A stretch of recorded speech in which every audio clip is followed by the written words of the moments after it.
सुप्रभातम बच्चों।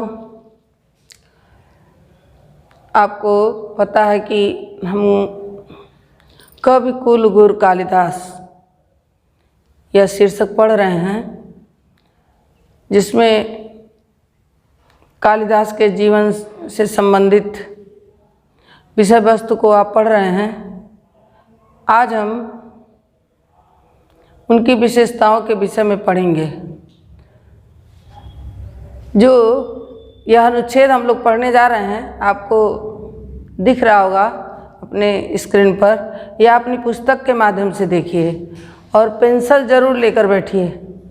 कहीं संधि विच्छेद या विभक्ति वचन बताया जा रहा है तो उसे आप रेखांकित करके नोट करते रहेंगे, आपको पढ़ने में और अधिक सुविधा होगी।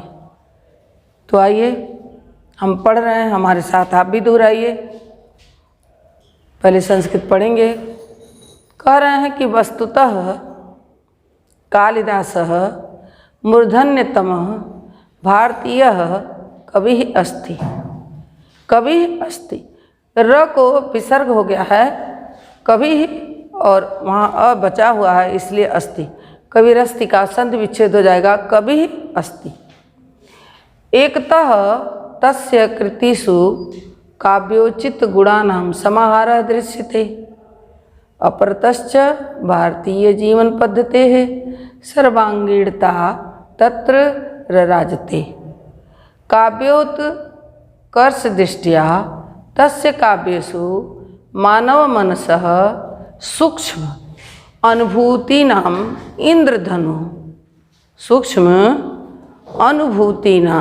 इंद्रधनुः कस्यापि सहृदयस्य चित्तम आवच गया आवर्जयितुं पारयति। प्रकृतिः अपि स्वजडत्वं विहाय सर्वत्र मानव सहचरी इव आचरति।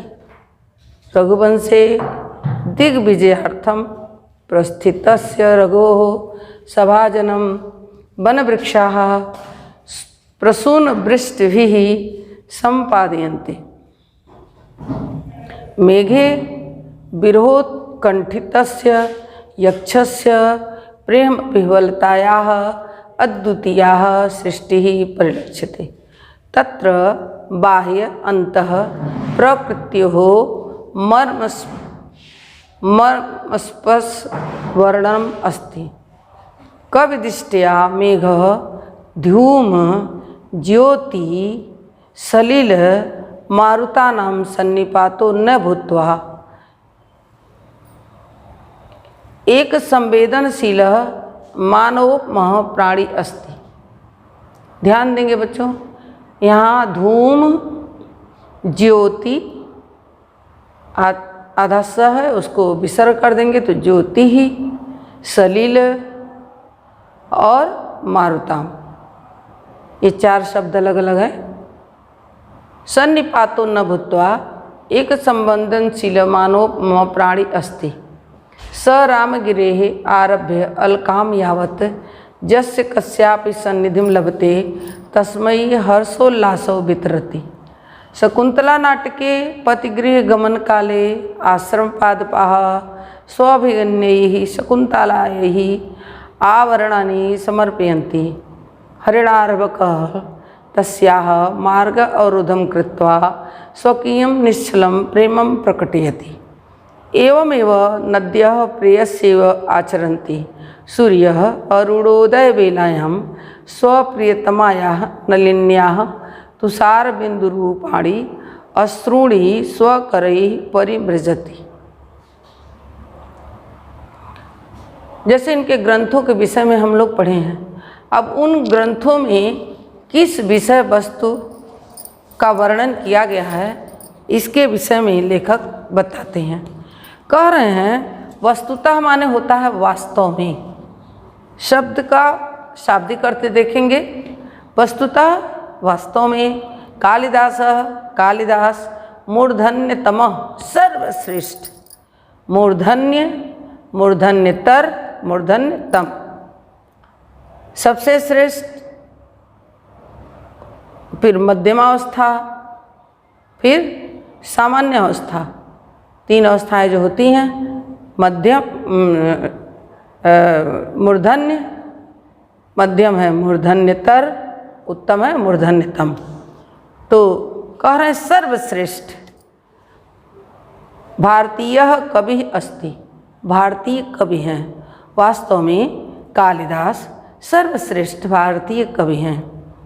एकतः तस्य कृत्युषु, एकता एक ओर, एकता एक तरफ, तस्य उनके, कृतिषु कृतियों में, सप्तमी बहुवचन है, काव्योचित गुणानाम समाहार दृश्यते, काव्योचित काव्य में जिन गुणों का होना आवश्यक है ऐसे गुणों का समाहार दिखाई पड़ता है। अपरतश्च दूसरी ओर, अपरतश्च दूसरी ओर भारतीय जीवन पद्धति, भारतीय जीवन पद्धति की सर्वांगीणता तत्र राजते, सर्वांगीणता हर गुणों का ठीक ठीक रूप में, हर पूर्ण मात्रा में होना, सर्वांगीणता तत्र राजते, वहाँ सुशोभित हो रही है। अर्थात भारतीय जीवन पद्धति पूर्ण रूप से वहाँ सुशोभित हो रही है। काव्योत्कर्ष दृष्टिया, काव्योत्कर्ष की दृष्टि से, तस्य काव्यसु उनके काव्यों में, तस्य में षष्ठी है, काव्यसु में सप्तमी भक्ति है, मानव मनस सूक्ष्म अनुभूति नाम, मानव मनुष्यों के मन का, मानव मनस अर्थात मनुष्यों के मन का सूक्ष्म अनुभूति नाम इंद्रधनु, अत्यंत सूक्ष्म से सूक्ष्म जो अनुभूति होती है उसकी एक इंद्रधनु, जो सप्तरंग इंद्रधनुष होता है, यानी एक समूह, कस्यापि सहृदयस्य चित्तम आवर्जयितुम पारयति, किसी भी सचेतस के हृदय के को अपनी ओर आकर्षित कर सकता है।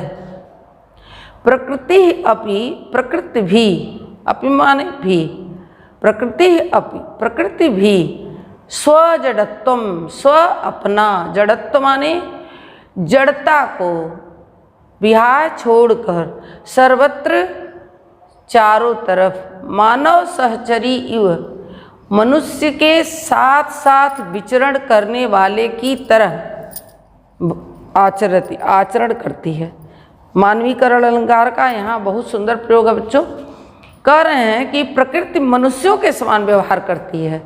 वहाँ की जो प्रकृति है अपनी जड़ता को छोड़कर, वृक्ष जड़ माने जाते हैं, नदियाँ जड़ मानी जाती हैं, तो कवि कालिदास के विषय में कहा गया कि उनकी जो रचनाएं हैं उसमें जो जड़ वस्तु हैं वह भी अपने जड़त्व को छोड़कर एक मनुष्य के अनुसार व्यवहार करते दिखाई पड़ रहे हैं। रघुवंश में बता रहे हैं कि रघुवंश में जो उनका महाकाव्य है, दिग्विजयार्थम, दिग्विजय के लिए प्रस्थितस्य रघो सभाभाजनम, जाते हुए रघु के सभाजनों को वन वृक्षाः, जो वन के वृक्ष हैं, प्रसून वृष्टि पुष्पों की वर्षा से संपादयन्ति, उनके ऊपर पुष्पों की वर्षा कर देते हैं। कवि की कल्पना है पुष्प से लदे हुए जो वृक्ष हैं सभाजनों के ऊपर गिर रहे हैं, स्वयं गिर रहे हैं, लेकिन कवि की कल्पना है कि मानो वृक्ष स्वयं पुष्प की वर्षा कर रहे हैं। फिर से देख लेना इस पंक्ति को। कह रहे हैं कि रघुवंश में जो उनका महाकाव्य है, दिग्विजय के लिए प्रस्थितस्य रघो सभाजनम, जो राजा रघु के सभाजन हैं, राजा रघु श्री रामचंद्र के पूर्वज, वन वृक्षाः, ये जो वन के वृक्ष हैं, वन प्रसून वृष्टि, प्रसून पुष्प, पुष्पों की वर्षा के द्वारा संपादयन्ति, उन्हें उनका स्वागत करते हैं। ऐसा प्रतीत होता है मानो वो पुष्प की वर्षा कर रहे हैं। मेघे, जो मेघदूत नामक उनकी रचना है, उसमें विरहोत्कंठितस्य यक्षस्य विरह, मेघदूत में यक्ष और यक्षिणी के विरह का वर्णन किया गया है। पीछे वाले जो अनुच्छेद है उसमें आपने पढ़ा है। तो इसमें बता रहे हैं कि विरहोत्कंठितस्य यक्षस्य, विरह से व्याकुल यक्ष के प्रेम विह्वलतायाः अद्वितीयाः सृष्टि परिलक्ष्यते। जो उनके प्रेम की विह्वलता है, प्रेम के प्रति जो व्याकुलता है, उसका अद्वितीय, जिसका किसी से वर्णन न किया जाए, जिसकी किसी से तुलना हो न हो, ऐसा वर्णन किया गया है। तत्र वहाँ बाह्य अंतः प्रकृत्यो, बाहरी प्रकृति और आंतरिक प्रकृति, मर्म स्पर्शी वर्णनम अस्ति। दोनों प्रकार की प्रकृति का मर्म स्पर्शी वर्णन है। हृदय को छू जाने वाला, हृदय का स्पर्श करने वाला वर्णन है। कवि दृष्टया, कवि की दृष्टि से, मेघः बादल, धूम धुआं, ज्योति प्रकाश, सलिल जल, मरुताना और वायु का सन्निपातो न भूत्वा, इनका समूह न होकर। बादल क्या है? बादल धुआं, ज्योति, पानी और हवा का एक समूह है जिससे बादल का निर्माण होता है। लेकिन उनकी कल्पना है कि यह इनका सन्निपात माने समूह, सन्निपात का अर्थ है समूह न होकर एक संवेदनशील मानवमय प्राणी अस्ति, एक अत्यंत ही संवेदनशील मनुष्य के समान व्यवहार करने वाला प्राणी है।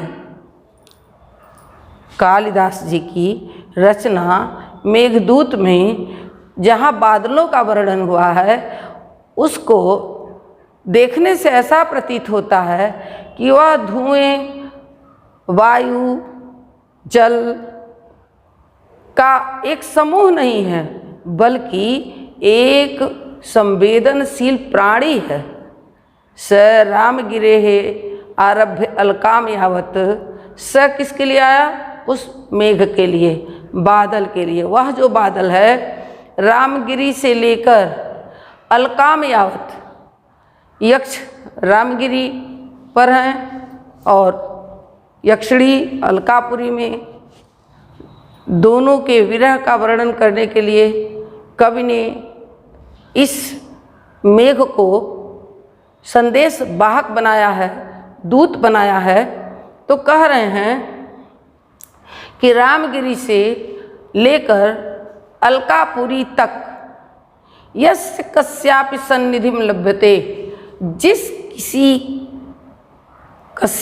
किसी का भी सन्निधिम समीपता प्राप्त करता है, तस्मै हर्षोल्लासो वितरति, उसको हर्ष और उल्लास वितरण। नाटक में अभी मेघदूत में बताया, अब कह रहे हैं शकुंतला नाटक का विषय वस्तु क्या है? तो शकुंतला नाटक में पति गृह गमन काले, पति के घर जाने के समय आश्रम पादपाः, आश्रम के जो वृक्ष हैं, जब शकुंतला अपने पति के घर दुष्यंत के घर जा रही है, उस समय का वर्णन है कि आश्रम के जो वृक्ष हैं, स्वभगिन्यै शकुंतलायै, अपनी बहन शकुंतला के लिए, शकुंतला वृक्षों को ही अपना भाई मानती है, वन की देवी उसकी माँ है, शकुंतला के लिए वही अपना परिवार है।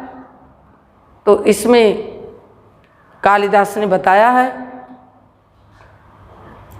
कि अपनी भगिन्यई बहन शकुंतला के लिए, देखो भगिन्यई में भी चतुर्थी भक्ति, शकुंतलायै में चतुर्थी भक्ति, आभरणानि समर्पयन्ति, आभूषण समर्पित करते हैं।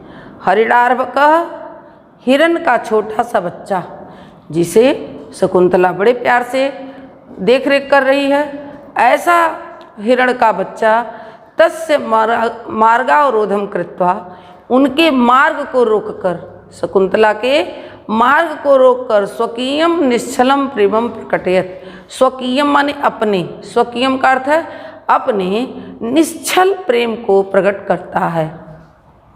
एवं इस प्रकार से नद्यः नदी प्रेयस्यः इव आचरन्ति, एक प्रेमिका की तरह, प्रेमी की तरह आचरण करती है। सूर्य अरुणोदय बेलायाम प्रातः काल की बेला में, अरुणोदय बेलायाम प्रातः काल की बेला में स्वप्रियतमाया, अपनी प्रियतमा, कौन है उसकी प्रियतमा? नलिनी, नलिनी कमलिनी, तुषार बिंदु रूपी अश्रुणी कमलिनी पर पड़े हुए ओस के बूंद रूपी जो आंसू हैं उनको स्व करई, अपने कर माने किरण, कर का अर्थ है किरण, अपने किरणों से परिमृजति पोंछ देता है। फिर से देखेंगे बच्चों, एवं इस प्रकार ही नद्यः नदियाँ प्रेयस्य इव आचरन्ति, सूर्य अरुणोदय बेलायां प्रातः काल की बेला में अपनी प्रियतमा के, किसके? नलिन्या, जो कमलनी है उसके तुषार बिंदु रूपी अश्रुणी ओस रूपी जो आंसू हैं उनको स्वकरई परिमृजति, अपने किरणों से पोंछ देता है। अर्थात जब सूर्योदय होता है तो जो कुमुदनी पर ओस के बूंद गिरे होते हैं किरणों से सूख जाते हैं, सूर्य के प्रकाश से वो सूख जाते हैं। लेकिन एक कवि की कल्पना है, कितना सुंदर मानवीकरण अलंकार का प्रयोग है यहाँ, कि सूखते नहीं बल्कि सूर्य स्वयं उसे पोंछता है। बच्चों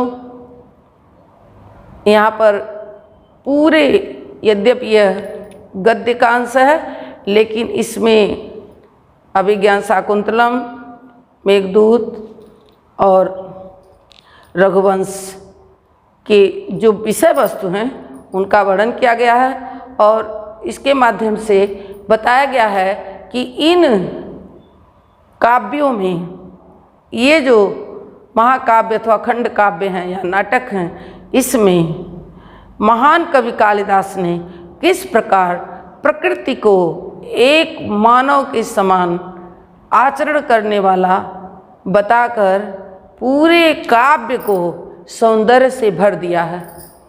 अगला पैरा,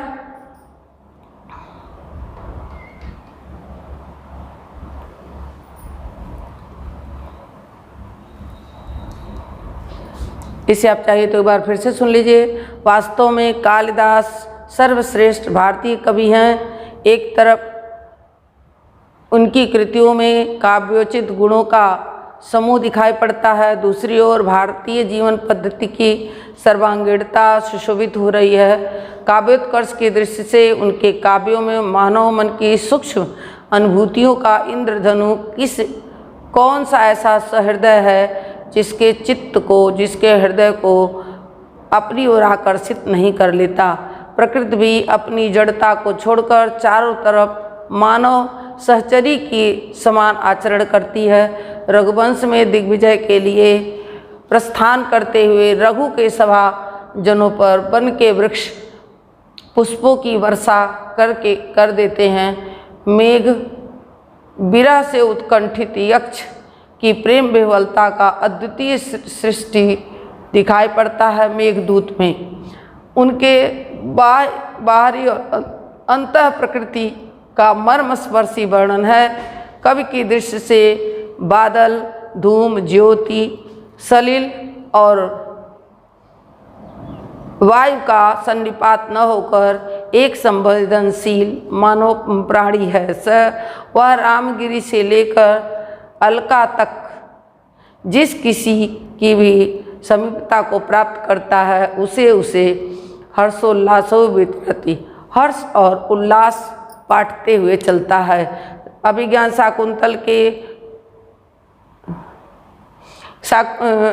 शाकुंतल नाटक के पतिगृह गमन के समय आश्रम के जो वृक्ष हैं अपनी बहन शकुंतला के लिए अनेक प्रकार के आभूषण उन्हें देते हैं। हिरण्य का छोटा सा बच्चा उनके मार्ग को रोककर अपने निश्चल प्रेम को प्रकट करता है। इस प्रकार नदी भी प्रेयसी आचरंती, प्रेमी की तरह आचरण करती है। सूर्य अरुणोदय के प्रातः काल की बेला में अपनी प्रियतमा कमलिनी के ओस रूपी बिंदु को आंसू समझकर अपने किरण से पोंछ देता है। इसके आगे का अनुच्छेद अगली कक्षा में पढ़ेंगे। धन्यवाद।